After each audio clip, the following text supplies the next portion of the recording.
비트코인이 65K까지 올라온 상황인데요. 전략 만들어 보도록 하겠습니다. 오늘 이 시간 배운철 블록체인 전략연구소 소장과 함께하도록 하겠습니다. 소장님 안녕하십니까? 반갑습니다. 네. 말씀드린 것처럼 지금 비트코인이 65K 부근에서 움직이고 있는데요. 최근에 이 현물 ETF가 4거래일 연속 자금 유입이 이루어지고 있습니다. 시장에서는 이제 6만 8천 달러를 넘기게 된다면 앞으로 8월에는 7만 5천 8만까지 오를 수 있다. 이런 전망도 나오고 있는데요. 그렇다면 ETF 자금 유입이 본격적인 상승장의 시작으로 봐도 되는지 이 부분에 있어서 어떻게 생각하십니까? 네, 지난주 이제 비트코인 가격이 조금 상승하면서 시장이 조금 반기는 분위기를 보이고 있습니다. 말씀하신 대로 지난주 비트코인 현물 ETF 상황들을 살펴보면 13일 월요일에는 좀 크게 순유출이 있었지만 14일 이후 4거래일 연속 순유입이 이어지면서 주간 기준으로도 순유입으로 전환된 상황들입니다. 현물 ETF로 이제 자금이 유입되다 보니까 비트코인 가격도 소폭 상승하는 분위기를 보였습니다. 지난주 비트코인 가격은 15일 수요일 날 65,500달러까지 상승한 후에 일부 조정을 받았고 다시 현재는 65,000달러 선까지 올라와 있는 상황입니다. 이 상황에 대해서 가상자산 애널리스트 미카엘 반데 포페는 비트코인이 하방이었던 핵심 지지선 61,000달러를 지켜냈다. 추가 상승 모멘텀이 형성되고 있다. 7월 이내에 68,000달러까지 상승한다면 8월에는 8만 달러까지 상승할 추세로 이어질 것이라고 전망을 했습니다. 이와 관련해서는 비트코인 ETF 중에서 그동안 유출이 많았던 블랙록 ETF에서 계속해서 지난주 순유입이 있었다는 점에서 다른 ETF 상품들도 순유입이 있을 것으로 기대가 되고 이렇게 자금이 유입될 경우에 비트코인 가격은 상승 추세로 확실하게 전환될 것으로 기대해 볼 수 있겠습니다. 네, 상승 추세 지속되는지 지켜보도록 하겠습니다. 두 번째 질문인데요. 최근에 비트코인 ETF 출시 이후에 이 자금의 중심이 개인에서 이제는 기관으로 옮겨졌다라는 분석도 나오고 있습니다.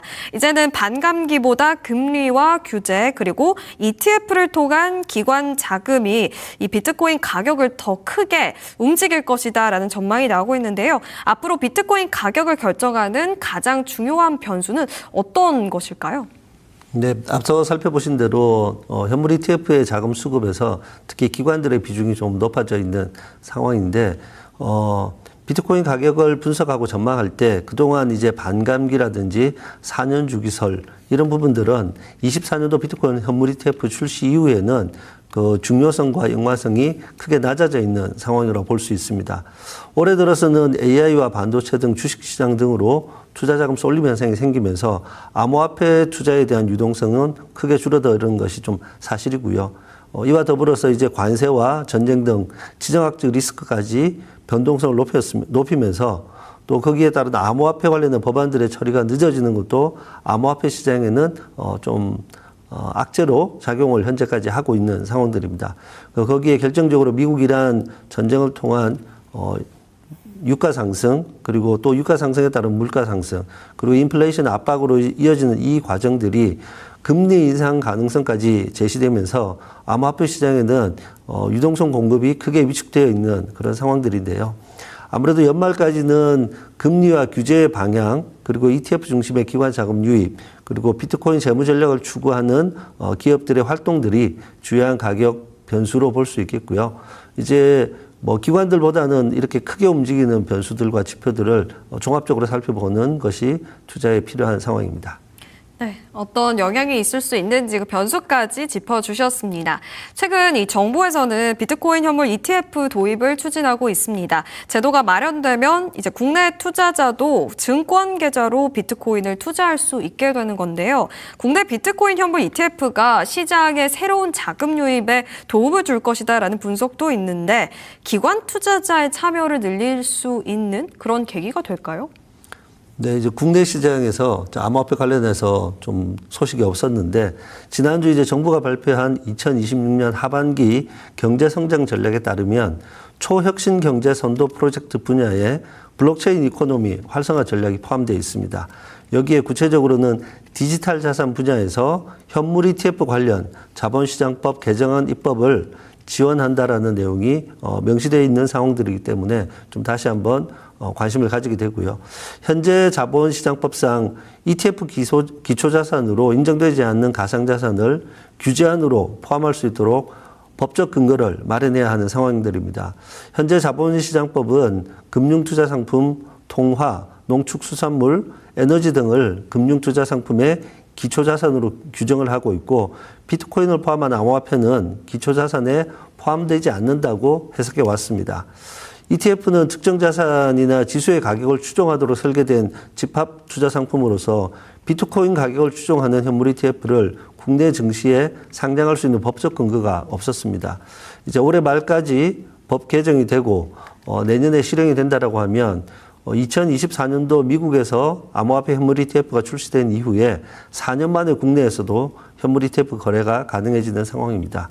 비트코인 현물 ETF가 국내 시장에 이제 출시되면 주식 투자를 하시던 분들도 쉽게 현물 ETF에 접근할 수 있기 때문에 개인 투자자뿐만 아니라 기관 투자자 등 새로운 투자 유동성이 공급될 것이고 비트코인 가격 상승에도 기여할 것으로 기대가 됩니다. 네, 말씀 잘 들었습니다. 비트코인이 이제 금이다, 디지털 금이다라는 이야기 나왔는데 사실 실제 결제에 있어서는 스테이블 코인이 더 적합하다라는 이야기가 나오고 있습니다. 뭐 수수료 이슈도 있는 것 같은데요. 앞으로 암호화폐 시장의 중심이 비트코인 가격보다 스테이블 코인 결제 확대에 맞춰질 가능성도 있다라는 분석도 나오고 있는데요. 이 점에 대해서는 어떻게 바라보시나요? 네, 암호화폐 시장에서 이제 큰 축이 이제 개별 종목들의 가격에 대한 부분들과 함께 스테이블 코인이라고 하는 큰 주제가 함께 움직이고 있는 상황들입니다. 이러한 비트코인과 스테이블 코인이 경쟁 구도를 가지고 있는 것이 아니라 역할 분담을 하며 상호 보완적으로 성장하는 그런 상황으로 이해하시는 게 좋을 것 같습니다. 비트루에 따르면 비트코인은 ETF 승인과 기업의 비트코인 재무 전략 채택으로 이 디지털 금이라고 하는 내러티브는 계속해서 강화되고 있다라고 얘기했고 스테이블 코인은 국경 간 송금과 결제, 온체인 금융 인프라의 핵심으로 자리를 잡고 있다고 분석을 했습니다. 크게 보면 비트코인은 가치 저장 수단으로 스테이블 코인은 결제와 지불 수단으로 역할이 나누어서 강화되고 있는 상황들이고요. 구체적으로는 비자 카드 같은 경우도 이번 달에 비자 스테이블 코인 플랫폼을 베타 서비스로 출시를 했고 오픈 스탠다드 컨소시엄에서 출시한 신규 스테이블 코인인 OUSD를 지원하는 것으로 시작을 하고 있습니다. 마스터카드도 한 달 전부터 6가지 종류의 규제를 따르는 달러 기반의 스테이블 코인을 통한 카드 거래 정산을 시작을 했고요. 향후 이제 AI 에이전트 시장이 확대됨에 따라서 스테이블 코인의 활용도가 더욱더 늘어날 것으로 예상되는데 코인베이스와 클라우드플레어가 X402 프로토콜을 공동 개발을 했고요.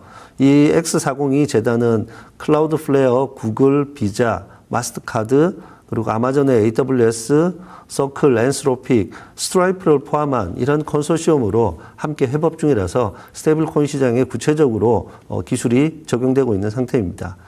여기에 제러미 알레어 서클 CEO는 AI 에이전트는 스테이블 코인 발행사의 지급 여력이나 거래 취소 위험 등을 매 거래마다 평가할 필요 없이 기계의 속도에 따라서 움직일 수 있는 화폐가 필요하고 100% 준비금을 가지고 있는 달러 기반 스테이블 코인을 활용할 경우에는 이 역할에 적합하다라고 강조를 했습니다.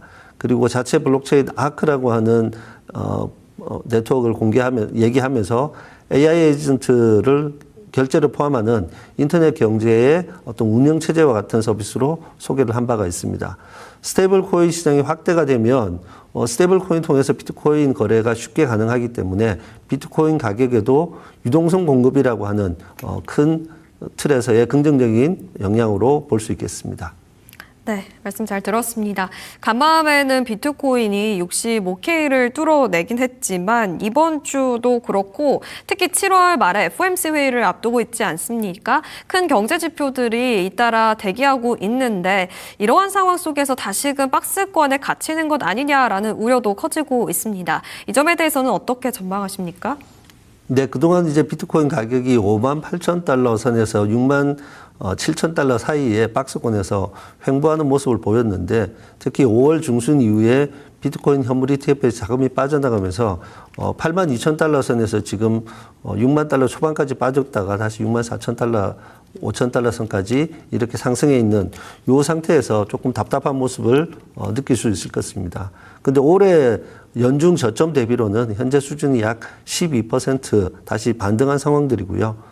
비트코인 현물 ETF에 자금이 계속해서 순유입이 된다라고 했을 경우에는 6만 5천 달러를 넘어서 6만 8천 달러 또는 7만 달러 이상까지 상승할 수 있을 것으로 보고 있는데 23일 목요일에는 신규 실업수당 청구 건수가 발표가 되고 또 금요일에는 제조업 서비스 PMI 지수가 발표될 예정인데 이 PMI 지수는 50을 기준선으로 50을 초과하면 경기가 확장되고 있다. 50 미만이면 경기가 위축되고 있다. 50이면 전월과 변화가 없는 상태를 의미하는데 6월은 5월 대비 경제활동이 소폭이지만 좋은 상태였고 7월은 소폭 둔화되었다고 예상되고 있는 상황들입니다.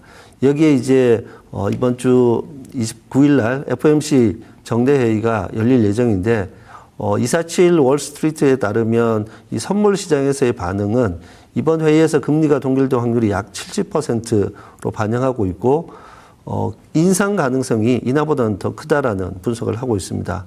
여기에 크립토 뉴스에 따르면 경기가 무난한 상황이지만 비트코인 가격 방향은 이제 연준의 금리는 동결되는 것으로 거의 되고 있지만 그 이후에 언급되는 뉘앙스에 대한 부분들에 영향을 받을 것으로 예상을 하고 있습니다.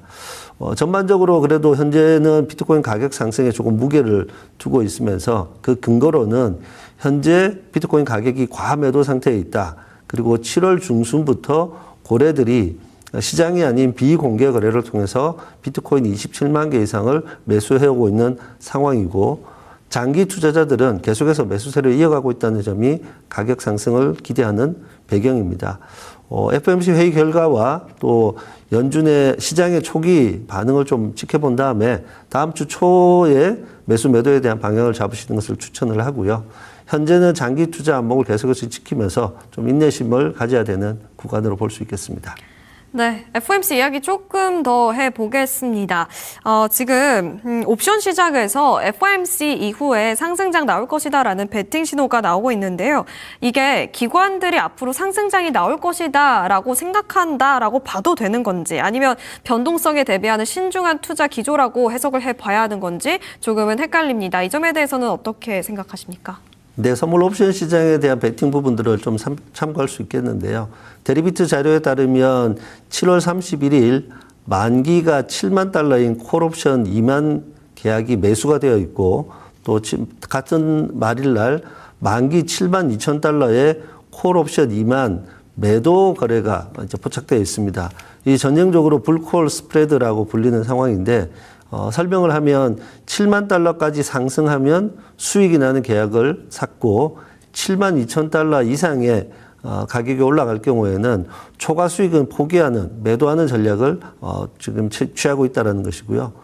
이것이 시장이 횡보하거나 하락할 경우에 손실도 매우 제한되는 선택으로 볼 수 있습니다. 이런 옵션의 거래 상황들은 일부 대형 트레이더들이 FOMC 이후에 그래도 비트코인 가격이 7만 2천 달러를 향해 상승할 것이라는 상승 이벤트로 예상한다는 신호로 볼 수 있겠습니다. 그리고 다만 7만 2천 달러로 상방을 제한했다라는 부분들은 이것이 광범위한 그리고 지속적인 강세 베팅으로 갈 것이라고 보지는 않는다는 점들이고요. 개인 투자자들은 이러한 부분은 참고는 하실 수 있고요. 가격 예측보다는 아무래도 FOMC 회의 결과와 다음 주 초 또 이번 주에 ETF 자금의 순유입 상황들을 지켜보면서 조금 한 발 좀 이제 느리더라도 시장의 움직임들을 확인하고 매수 매도 의사결정을 하는 것을 추천하겠습니다. 네. 비트코인이 지금 6만 달러 지지선은 지켜내고 있지만 이 직전 고점인 8만까지는 도달하지 못하고 있는 박스권 장세라고 표현해도 될 것 같습니다. AI 투자 관련돼서 여러 가지 변동성이 있지만 일단 자금이 그쪽으로 빠져나갔다라는 분석이 나오고 있는데 앞으로 10만을 도달하려면 결국에는 어떤 조건들을 맞춰 가야 하는 건지 이 점에 대해서 짚어보면 좋을 것 같습니다.